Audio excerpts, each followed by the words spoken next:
But if you embark on instituting a society where government protects you from yourself, you're in big trouble. And that's what they're doing. That's all government is force. I mean, do you have a choice about paying Medicare taxes?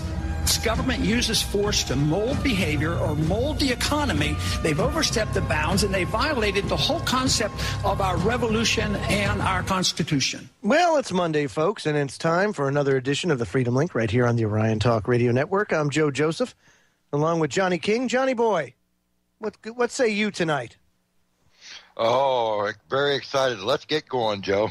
Oh, hot diggity dog. Let's see what we could talk about tonight. Well, now, as everybody knows, we've got quite a sticky wicket on our hands from a whole multitude of threats. One of them being the sequester that is supposed to take effect on Friday. And when that happens, you will see a 50% of the $85 or so billion that the sequester is come from Department of Defense. The other 50 come from public programs. But you think? Now, federal workers are going to be furloughed as part of this sequester in order to make up their money. Federal workers, John, are going to be furloughed. Now, let me say this. Does that include Obama? Well, how funny you should ask that, Johnny. Obama's paycheck exempted from the sequester. Oh, my. Well, you know. President Obama, this is CNS News reporting, President Barack Obama won't have to worry about his paycheck if the spending sequestration included in the Budget Control Act that he signed into law in 2011 begins to take effect this Friday. A report published last month by the Congressional Research Service, Budget Sequestration and Selected Program Exemptions and Special Rules identifies certain programs that are exempted from sequestration and lays out special rules that govern the sequestration of others. Section 255 of the Budget Control Act includes compensation for the president as one of those exemptions. You really think, John, that the president couldn't stand to lose a couple $1,000 out of his pay, considering the fact that he doesn't pay for his food, he doesn't pay for his electricity, he doesn't pay for all those jet rides aboard Air Force One because that's our money. We do. Joe, the president could actually afford to give up his salary with all the endorsements and appearances and speeches and donations that are made. That $250,000 he gets a year is penance for what he actually makes on the side. It is a pittance indeed, John. Yes, nice medieval terminology. It's a mere pittance, a drop in the bucket. It doesn't matter. What it shows is just the blatant disconnect. You know, this elitist mentality when they're nothing but a bunch of scumbags. To see people struggling, I don't care if you think that somebody working for the Department of, Interior or whatever, if you think civil servants are scumbags or not. These people have families. Joe, I have a question for you. How does that make you feel being a government employee, knowing that you're going to take a cut in pay when his royal hind ass is sitting in the White House getting his full check? Certainly makes you feel betrayed. I will say that. It makes you feel betrayed, and that, my friends, is something that you never, as a boss, right? You never ask anybody to do something you wouldn't do yourself. It's always been something that I've always said and stayed true to when it comes to managing people. You're never holier than thou. You know what I mean? So does this also mean I'm not going to get junk mail on Saturday? Well, that remains to be seen. But so far, it looks like it does not. Let's bring that up for a second. You know, because another thing they can cut outside of foreign aid and foreign policy. I mean, the two F's: foreign aid, foreign policy. Which would more than adequately make up any difference that we're missing right now. But let's just talk about the mail carriers, you know, and the Postal Service. The Postal Service currently runs a 6-day schedule, okay? Now, we all know, and the majority of us probably don't send out as much mail as we used to prior to the advent of the internet and web bill pay and e-cards and social networking and the like. But now with all these tools at our fingertips and everything much more convenient, do you really think it's smart to operate an operation as big as the Postal Service on the same schedule when the volume of mail used to be so much larger? I mean, you're basically paying for nothing. You don't use it, but you're paying for it.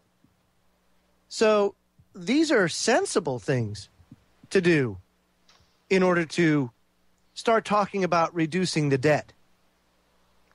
You know, but there's ways to go about that too. I mean, there are so many federal employees right now, roughly 3% of the population, a little over 3%, that you could really just start doing it by attrition, and you would start seeing that slope go down. You do it by attrition, you don't hire as many, and the problem corrects itself over time. But if you just go ahead and slam the system, you're in overdrive and you hit park, you know, oh, that's not good. That's going to ruffle some feathers. You know what I'm saying, John? And that's exactly what they're doing. This is a very irresponsible way to reduce the debt.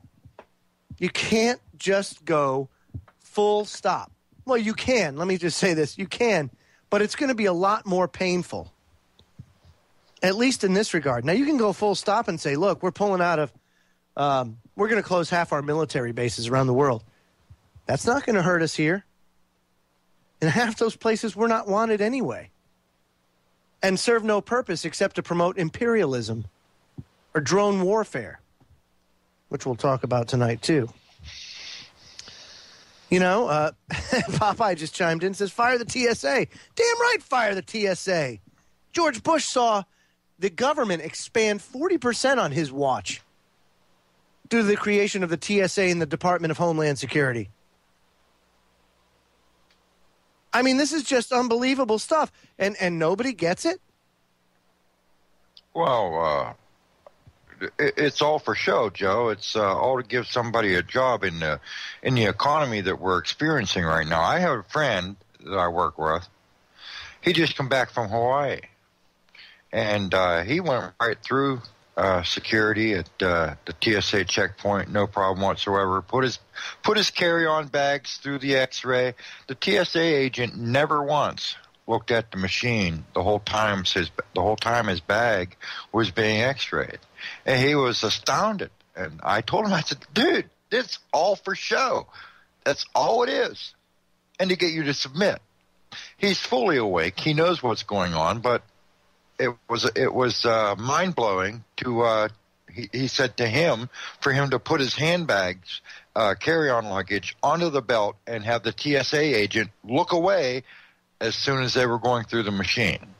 Yeah, I had the pleasure today of waking up another individual, and I always love doing it. You know what I mean? It once you start doing it, once you know the truth about things, you really, you almost have to try to just save as many souls as you possibly can before things get out of hand. And today was another one of those days where I saw it in the eyes. I saw something snap. Boop. Aha! Something just gave. And it's always different with other people, you know. Each individual, it's whatever, you know, certain criteria are just more compelling to them, more convincing to them. But we were talking today about, and he says, what does the Federal Reserve do? Like, oh, boy.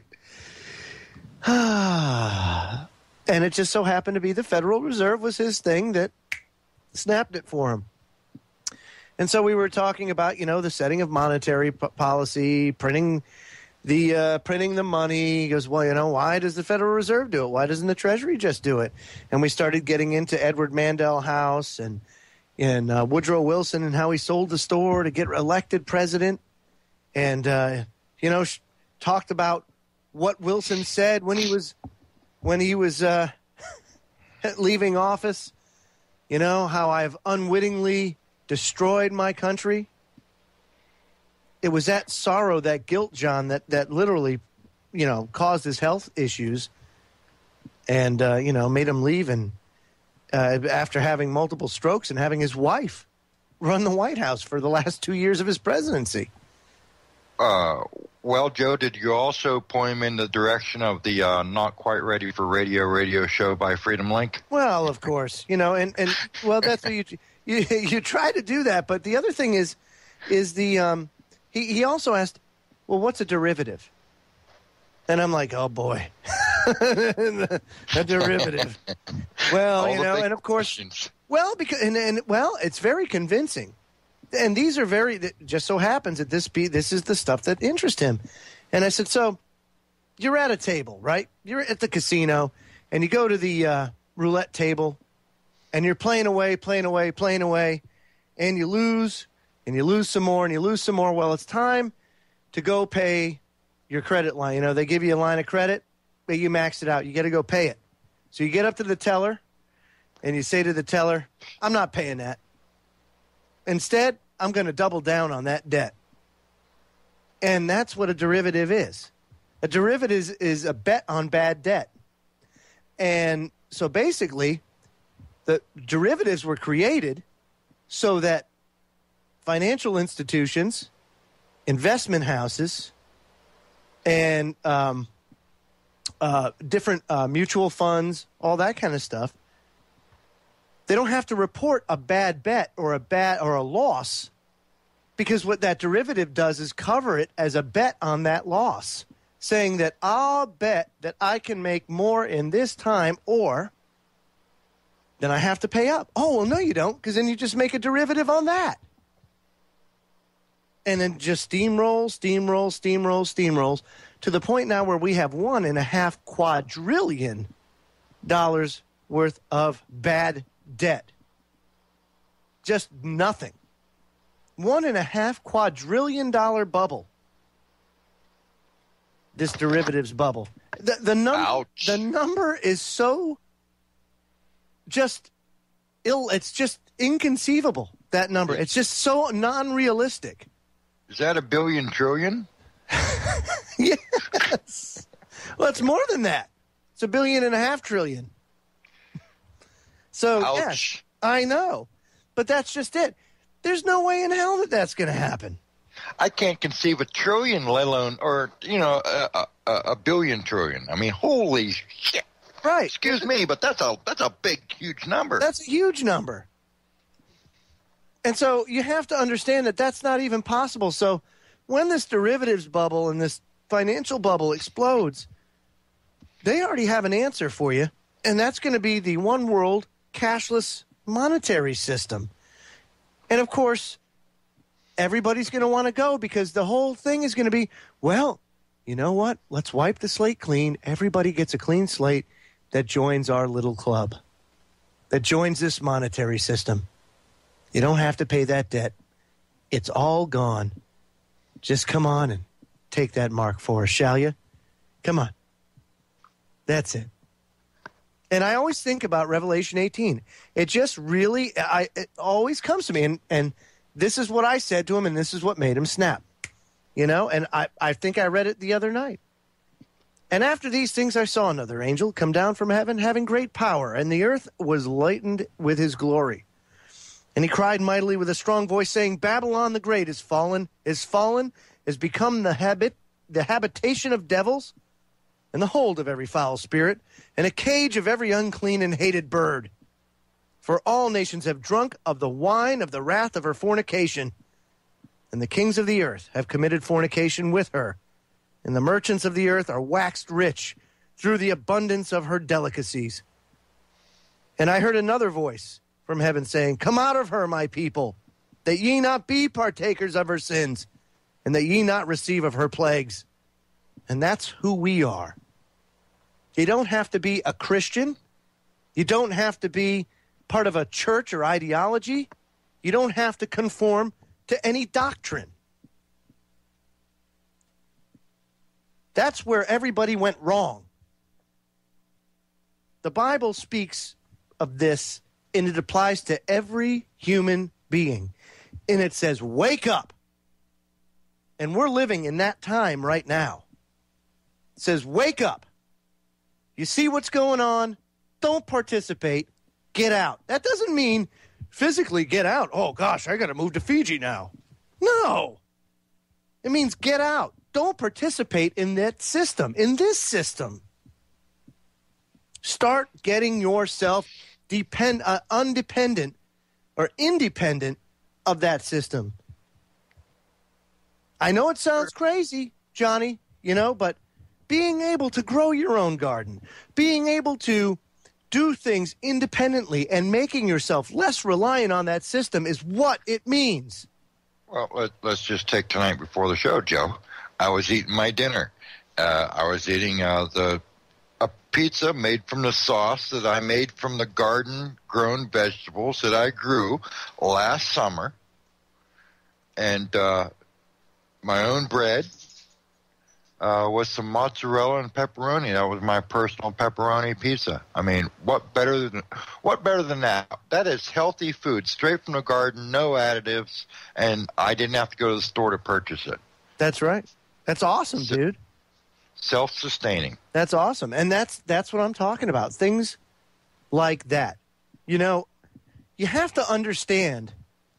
You have to understand why it was so important, why it was one of the 7 goals of Adam Weishaupt in 1776 when he laid out the goals of the Bavarian Illuminati, that to take away religion, to take away the idea of God from society, it had to happen. To demoralize a society had to happen in order for this to happen. Because a demoralized society is one that's not focused or paying attention on the evils that go down. And be damned with all the Christian talk of why we're not supposed to get involved in politics. We're not supposed to get involved in anything like that. Baloney. Jesus' ministry was in the heart of the Roman Empire. He just didn't, oh, yeah, let's see all the money changers at the temple. What's up? Fist pump, baby. No. He freaking threw the tables. He got active and he got pissed. And I'm telling you right now, I'm telling you, Johnny, that's what we need. Well, Joe, also with the implementation of any religion or any God stands in the way of the New World Order, because it also serves as a point of unity. That's right. Something else, they like to drive a wedge in between us, whether it be skin color, income. And it doesn't matter if you're a Methodist, Presbyterian, or whatever. I mean, if they can drive that wedge between you through secularism, or banishing God or a God, whatever God you choose to believe in, from society altogether, then that drives a wedge between unity. No, it truly does. And the issue, of course, is the doctrine of demons being taught in all of these churches, these supposed houses of God. When, you know what, maybe they do, and oftentimes a lot of them have good intentions, and they do good things. But you have to understand the true history. The Bible is one of the best, most accurate history books the world has ever seen. They're teaching the lesser keys of Solomon in church now? I'll tell you what. It is hands down probably one of the best historical documents out there. And go ahead. I didn't know you had to go to church to learn the Necronomicon there. Well, that's the other church, Johnny. But even that's a bunch of hooey. You know what I mean? It's funny. The Satanists out there, look it. Satan doesn't need you, and Satan doesn't even consider you guys anything or You're not a threat. You're not a help. Nothing. No. All you are a bunch of selfish that just deal with, oh, yes, well, we like the heathenistic. We like to be the self-gratification. Yeah, okay. You don't need Satan for that. You know what I mean? It's that simple. You don't have to go frickin' do your thing. That's a whole other issue. One time I'll get into the whole thing about Satanism, because that's just a big scam too that everybody falls for. It's amazing, all these organizations that claim to be true to, say, like God's word, or these people that worship Satan and do whatever they do, right? It's all because it's just all wrong, John. It's all lies. It's nuts. Really, it's not that difficult or hard to comprehend. All you got to do is pay attention. Just pay attention. Whether it's the Federal Reserve or God Almighty, pay attention. I think all modern-day religions have a touch of Satanism in it today, because most of them have been tainted by mankind. I mean, come on, Joe, look at the Bible. How many times has it been translated over and over? Right, and been bastardized. Now look at all these people running around here holding their crosses, waiting for Jesus to come and scoop them up in a white horse. Yep. Stand by. We'll go to break. When we come back, we'll have the King's Court. Johnny's a little high on high fructose corn syrup. We'll be right back. Welcome back, folks. Don't forget, the email address is info@thefreedomlink.net. That's info@thefreedomlink.net. Our website, www.thefreedomlink.net.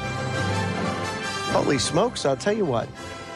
Our 1 hour show just flies on by. Whenever you have good content, it's always, see you later.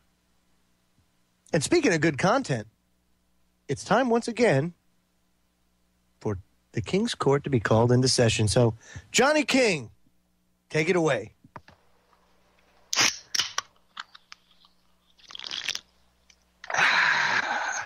I once saw a commercial that was pro-corn syrup.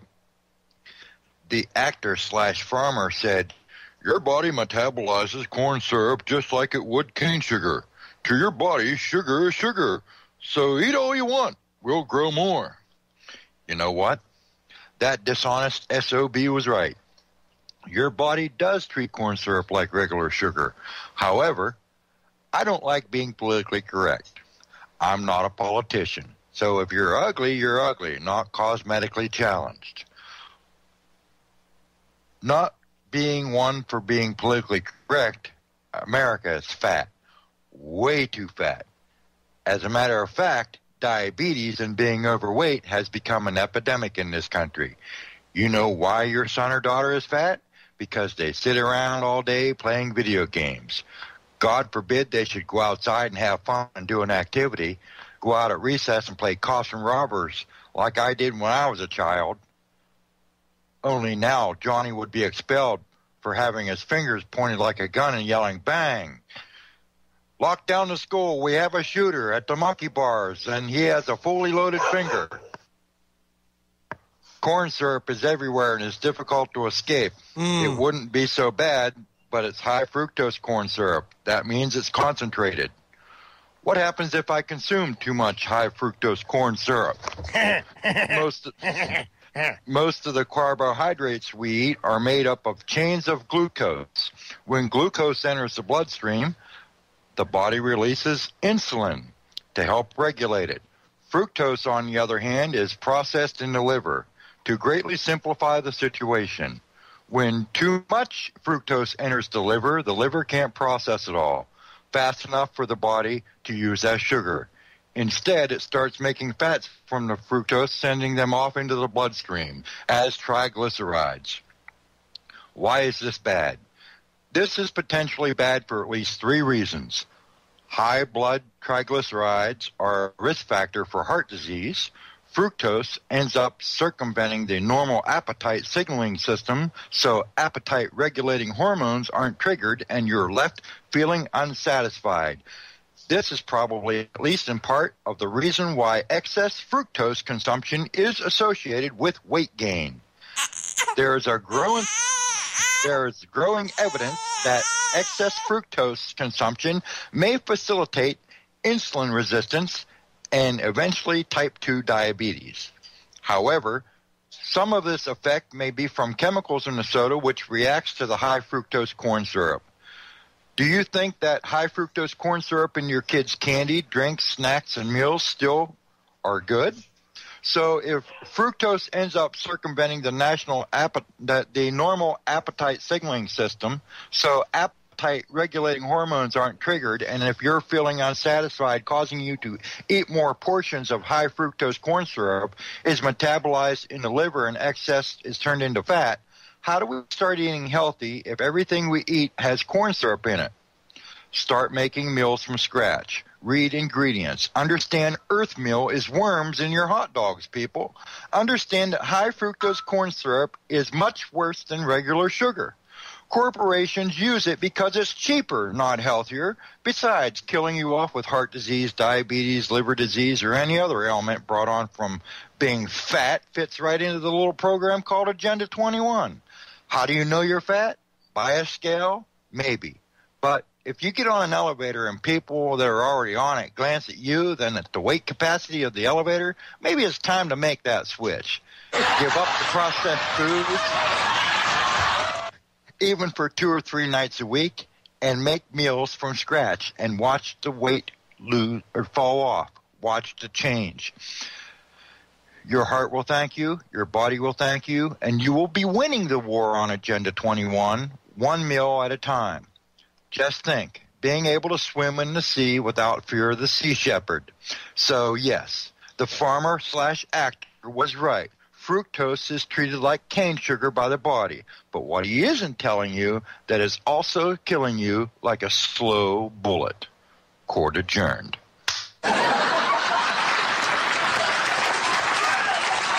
Very good, Johnny. Very good. Thank you. So anyway, we're talking about what's going on with the global economy, and I kind of gave this whole awakening thing to make the story, just to kind of finish the story about waking up my friend. It all seemed to click. You know what I mean? Just everything kind of clicked in place, and it was that one thing. It was Revelation 18 that really got it, just nailed it in there. He's like, wow, I'm going to have to go look into that stuff. And for me, it was chemtrails. For everybody else, it's something different, It's just interesting how these things, just as you become more knowledgeable, as you research, as your quest for the truth continues, one thing to be very, very one thing that I always say is a very important part of that puzzle is to be spiritually grounded, is to understand spirituality and the battle of good versus evil, because at its core, this is what it is. So you have to sharpen your skills of discernment. It's a continual sharpening process. You're never good at it. You're always seeking to be better. And that's the thing, is we always have to be that way. So just understand as we go on and as we try to awaken people, as we try to save those souls, always be in that, always humble yourself and always seek to know more. And the answers will come. I promise you. They will come every time. And it's interesting because there's a lot of crazy news going on, especially like I was saying about this sequester, and the fact that a lot of people are going to suffer now, needlessly suffer, at the hands of this sequester. And I said, foreign policy is you could take foreign policy and foreign aid, take it out of the picture, we'd be fine. How about the fact that we give the big banks $83 billion a year? And there's an editorial on Bloomberg.com. It says, why should taxpayers give big banks $83 billion a year? It says, on television and interviews and in meetings with investors, executives of the biggest U.S. banks, notably J.P. Morgan Chase, Chief Executive Jamie Dimon, make the case that size is a competitive advantage. It helps them lower costs and vie for customers on an international scale. Limiting it, they warn, would impair profitability and weaken the country's position in global finance. Yeah, because our position in the world is really good right now. So what if we were told that by our calculations, the largest U.S. banks aren't really profitable at all? What if the billions of dollars they actually earn, or allegedly earn, for their shareholders were almost entirely a gift from U.S. taxpayers? Granted, it's a hard concept to swallow. It's also crucial to understanding why the big banks present such a threat to the global economy. Let's start with a bit of a background. Banks have a powerful incentive to get big and unwieldy. The larger they are, the more disastrous the failure would be, and the more certain they can be of a government bailout in an emergency. The result is an implicit subsidy. The banks that are potentially the most dangerous can borrow at lower rates because creditors perceive them as too big to fail. Lately, economists have tried to pin down exactly how much the subsidy lowers big banks' borrowing costs. In one relatively thorough effort, two researchers of the International Monetary Fund and University of Maine's put the number at about 0.8 percentage point. That discount applies to all their liabilities, including bonds and customer deposits. Small as it may sound, 0.8% of a point makes a big difference. Multiplied by the total liabilities of the 10 largest U.S. banks by assets, it amounts to a taxpayer subsidy of $83 billion a year. To put that figure in perspective, it's tantamount to the government giving the banks about 3 cents of every tax dollar collected. The top 5 banks, J.P. Morgan, Bank of America, Citigroup, Wells Fargo, and Goldman Sachs, account for $64 billion of the total subsidy, an amount roughly equal to their typical annual profits. In other words, the banks, occupying the commanding heights of the U.S. financial industry with almost $9 trillion in assets, more than half the size of the U.S. economy, would just about break even in the absence of corporate welfare. In large part, the profits they report are essentially transfers from taxpayers to their shareholders.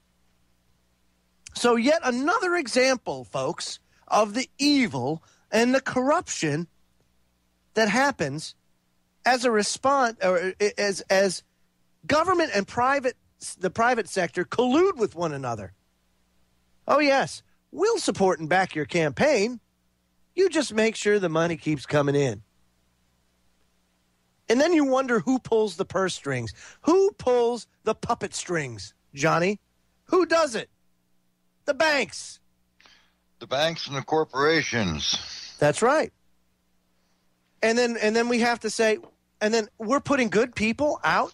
We're seeing their pay reduced. Meanwhile, we give the banks a subsidy of $83 billion a year. Look, it doesn't matter how indirect it is. It is our money that's being transferred from us to them. 3 cents of every tax dollar. And you're not angry? You're not pissed? That's the sequester. As much as I disagree with a lot of the federal spending, and I do disagree with a lot of them, I disagree with a lot of the unconstitutional ways our money's spent. But like I said, it's like a addicted to crack addict, an addict addicted to crack. And I must say that you just can't slam them and take them cold turkey off crack or heroin or anything else. You got to wean them down. The American populace is no different. You have to wean them down. They've been too reliant on big government for too long. But you can't just take it away. You do so, the patient goes into withdrawal. Withdrawal can be fatal in a lot of cases. You have to wean them off this, milkless teat now. I mean, because that's really what it is. Well, Joe, when that derivative bubble pops, there's not going to be no weaning. It's going to be cold turkey. No, you're absolutely right. Another interesting thing, and I ask you to write your congressmen and women on this. This is a very important bill that was introduced by Sheila Jackson Lee out of Texas, and She makes me, I get bile in my mouth when I say her name. But every once in a while, like I say, a broken clock's right twice a day. She introduced sponsored a bill, H.R. 62, Federal Prison Bureau Nonviolent Offender Relief Act of 2013. It was introduced on 1/3/2013, and it was referred to the Subcommittee on Crime, Terrorism, Homeland Security, and Investigations on the 25th of January. And so far to date, there is no roll call votes or anything like that. But what this bill does is it asks the Federal Prison Bureau Nonviolent Offender Relief Act, that's what this is called. What it does is it amends the Federal Criminal Code to direct the Bureau of Federal Prisons, pursuant to good time policy, to release a prisoner who has served one half or more of his term or her term of imprisonment if that prisoner, 1, has attained age 45, 2, has never been convicted of a crime of violence, and 3, has not engaged in any violation involving violent conduct of institutional disciplinary regulation. And basically what that is, look, if you're a nonviolent offender, and let's just say, say you were smuggling or you're transporting marijuana across state lines, and they give you 15 years in prison. All you're doing is driving a car. You're just bringing it from one place to another. And they give you 15 years. You end up being you're 50 years old. And this law comes in the this becomes law, and then, you're 9 years into your sentence, you're free. Time served. Done. By doing so, you can really, really, take a lot of people out of the slave prison complex. You think China's the only one that operates slave labor camps? Oh, just wait. Wait till you hear what life is like on the inside. We're going to have an expose on that coming up in the next couple of months that is going to knock your socks off. Don't drop the soap. The federal prison system needs to be reformed. We have 5% of the world's population and 25% of the prison population in this country. And you have to ask why. In a land where we are supposedly free, why do we have so many people incarcerated? What could possibly be the reason? Big money. Huge, huge money. Really makes you wonder how we run all these deficits. Because they're making money hand over fist with the federal prison system. So we will be talking much more about that. But please, folks, throw your support behind H.R. 62. Call your congressmen and women and, get them to support this bill, especially considering the harsh economic times. This is certainly a bill that we could put to use right away, get people out of the system, reduce the cost, and put more of that money into the hands of the American taxpayer and try to avert a lot of this pain that we're going through. You see, we don't have to go through this, folks. We can stop it. We can stop it. But it's going to take a lot of effort, and I hope a lot of you understand this. It's going to take a lot of effort on your part. It's going to take a lot of participation. It's going to take a lot of sacrifice. Founding fathers didn't just go at it and say, "Go fight this war, my friends. Go on." George Washington didn't look from atop of Mount Vernon. He was at Valley Forge. He paid the soldiers with his own money. I mean, not like Obama, who cuts your pay and takes his. Right. John Monroe died a pauper because it wasn't covered. State dinners, traveling to go meet dignitaries, all that kind of stuff. It wasn't covered under the White House. The government didn't pay for that. The president had to pay for it out of his own pocket. John Monroe died a pauper. The government had to forgive the debts because his children were going to have to pay for it. I mean, the Founding Fathers really, truly did give up a lot. They weren't saints. None of us are. Speaking of generational debt, that's probably going to be the next step, Joe. Yes. Generational debt. Well, you know what? You can... There's a lot of truth to that. Because think about this, folks, just for a second. And don't forget, immediately following the Freedom Link is Down the Rabbit Hole with Popeye. So please stay tuned, because Popeye always has a fabulous show lined up, and I know I'm going to be listening. But think about this. When the economy collapses and this system can't go on forever, no matter what statistics you have or what economist paints a rosy picture for you, it cannot go on forever the way it's going right now. They're going to be people out, and they depend on government, and that will not be there anymore. Whether it be through collapse or austerity, they won't be able to support themselves. They won't be able to pay for their homes or rent a house. They won't be able to feed themselves, and they're going to need places to go. And that's where the FEMA camps will be open 24/7, 365. Come to me, where you can have a nice warm bed to sleep in and 3 squares a day. All you have to do is come here and work. Welcome to Camp FEMA. Come and experience our rich Corinthian leather. And there you go. And then you wonder why all that stuff happens. And in order to do this, folks, they're going to have to do what? They're going to have to take the guns away. And this is where I want you all, as we're about to wind down the show, to shut your eyes and participate in a visualization exercise for me. And I want you to visualize these real human targets, also known as no hesitation targets. And visualize those pictures in your head of the pregnant lady with a gun, or the little child at the playground with a gun, or grandma in the kitchen with a gun, or grandpa in his den with a gun. Look at those people, and then look at the backgrounds. Look at what their environment, what are they in?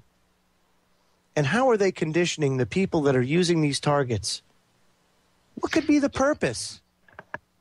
What could be the purpose? Why is there a need for such a target?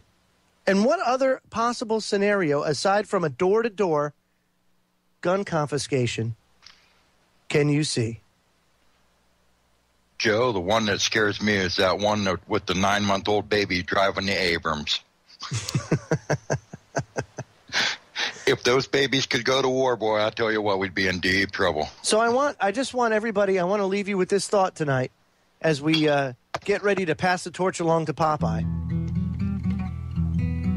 What is the DHS and local law enforcement conditioning its agents and police officers for?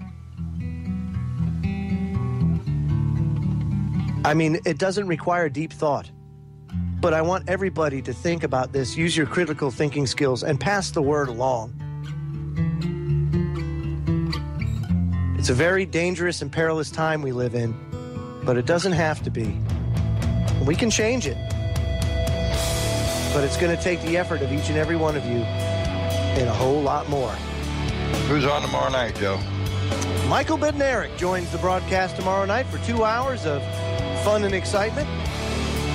No hold barred, Michael Bednarik, live on the Freedom Link tomorrow night at 9 p.m. Eastern. So make sure you tune in. Good night, everybody. All right.